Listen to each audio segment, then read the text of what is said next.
guys, welcome to my channel. Today I will be sharing a DIY mask for your dry, dull and frizzy hair.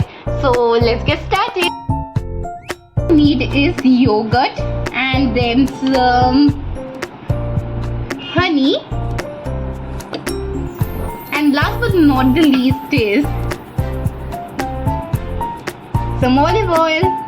And here's your DIY hair mask. I'm detangling my hair to apply this mask.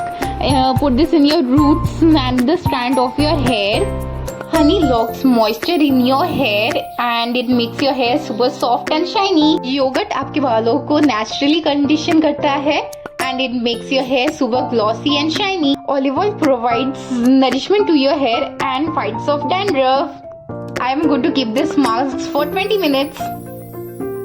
When 20 minutes are up, I'm going to rinse off this hair mask with some cold water, then followed up by shampoo and conditioner. So guys, how my hair is looking after a hair wash. I've air dried my hair. So do try this mask at your home and let me know in the comment section. So like, share and subscribe to my channel.